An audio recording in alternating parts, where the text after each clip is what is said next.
who will do the main thing we are here for. Mr. Director General. All right.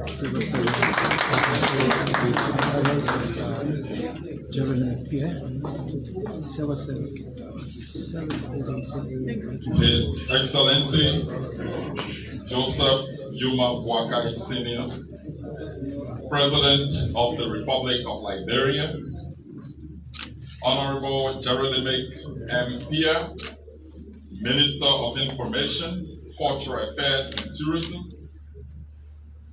my other two cabinet colleagues, the Director General of the General Services Agency, Honorable Koti Mai, and the Minister of Mines and Energy, Honorable Pei, other officials of government, our development partners, special guests, the Director General of the Liberia Broadcasting System, Honorable Eugene Pagong, our dear consultants, fellow citizens, distinguished ladies and gentlemen. On behalf of the Civil Service Agency, I am pleased to extend profound gratitude to the Minister of Information, Cultural Affairs and Tourism, Honorable Pia, and his entire MICAT family for the strong media and publicity support they continue to provide to the CSA. Today marks the CSA's 7th appearance at the MICAT press briefing to adequately and consistently inform the citizenry about the government's robust reform initiatives. I want to personally congratulate you, Minister Pia, for your dynamic leadership at MICAT. The strong collaboration between the CSA and MICAT is a true testament to the dynamic vision of our dear President, His Excellency Joseph Joekai Sr., for the collaborative and cooperative partnership in the governance process, ensuring transparency, accountability to collectively actualize the arrest agenda. Mr. President, we are exceptionally grateful for your visionary leadership. In June 2024, the Civil Service Agency provided the first sets of progressive reports on the ongoing Employee Status Regularization Project, the ESRP, covering 3 government spending entities: the Ministry of Mines and Energy, Liberia Public Administration, Liberia Institute of Public Administration, and the National Center for the Coordination and Response Mechanism. The reports show gross misuse and abuse of government resources through illegal salary payments to ghost, double dippers, and duplicate accounts. At the Ministry of Mines and Energy, 40 employees were dismissed for not showing up to work for 14 to 20 days for each of the 3 months covered, based on the time and attendance analysis. We suspended 81 employees without pay for 1 month for not showing up to work for 8 to 12 consecutive days, and issued warning letters to 10 employees for not showing up to work for 5 to 7 consecutive days. At the Liberia Institute of Public Administration, 28 employees were dismissed for not showing up to work for 14 to 20 days for each of the 3 months covered, based on time and attendance analysis.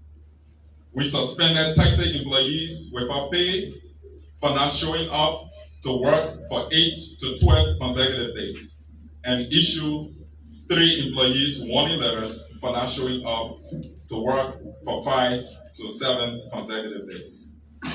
At the National Center for the Coordination of Response Mechanism, the Civil Service Agency found no evidence of 12 individuals to be in the employ of the entity who received illegal payments from October to December 2023 in the amount of $25,708. The CSA immediately requested the Liberia Anti-Corruption Commission to investigate the former executive director and the financial controller for such illegal payments and to advise the CSA for appropriate actions to be taken. These actions, Your Excellency, are consistent with the Civil Service Standing Orders and the Human Resource Policy Manual. We understand from the LACC that the investigation is getting wider because as they make inquiries, more people are being invited for questioning. While we appreciate the good job being done by the LACC, we also strongly encourage them to bring the matter to logical and legal conclusion to prevent the recurrence of such financial malpractices. Additionally, we call on the Human Resource Directors, Financial Controllers of the Ministry of Mines and Energy, Liberia Institute for Public Administration, Addition and Response Mechanism to hereby report to the Solicitor General's Office at the Ministry of Justice for investigation into their alleged roles in these grave matters. The CSA and the Ministry of Justice are collaborating to ensure that these human resource and financial mismanagement investigations are conducted expeditiously. In total, the government will realize an annual saving of $488,816.82, that's United States dollars, as a direct result of these actions taken by the CSA at the three spending entities. Today, Mr. President, I am pleased to report that the CSA has completed employee physical verification and head counts at central offices of 29 government spending entities. Of the 29, the CSA has blocked unverified employees from 14 of the 29 spending entities. Mr. President, going forward, the government will save a total of $490,828.74, that's United States dollars, as a result of blocking the individuals. Also, as part of its ongoing implementation of the General Auditing Commission 2021 Payroll Compliance Audit Recommendations, the CSA has blocked 689 individuals on the payroll with duplicate national identification numbers from 49 spending entities on the payroll. This strategic action was taken after our employee verification and head count system detected 54 names with duplicate national identification numbers from 4 spending entities. So far, of the 689, only 2 individuals show up for verification. That means the remaining 687 are potential ghosts. As a direct result of the blocking action by the CSA, Mr. President, the government will save $223,413.84 monthly and United States dollars 2.6 million annually. Mr. President and my fellow cabinet colleagues, I want to thank your government for providing the funding support for the first phase of the ESRP.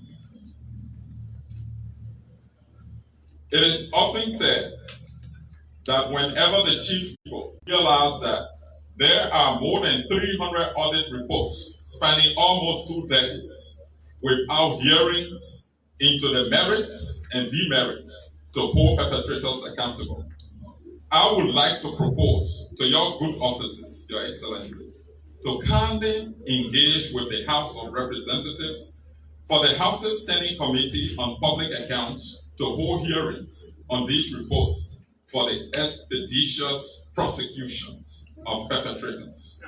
If this is not done, Your Excellency, our current reform efforts will be a drop in the bucket, and corruption will continue to impede our national recovery and development process.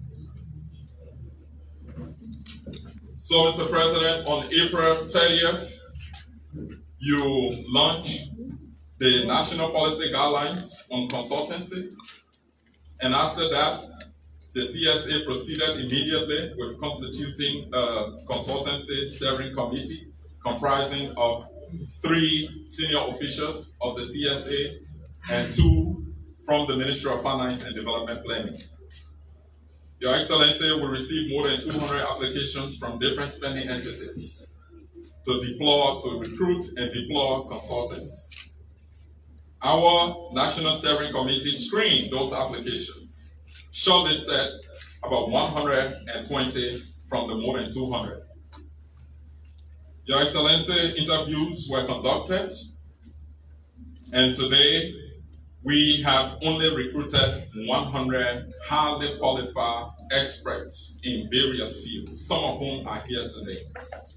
Your Excellency, by this time last fiscal year, the previous administration had already recruited 1,000 plus consultants, many of whom were casual laborers.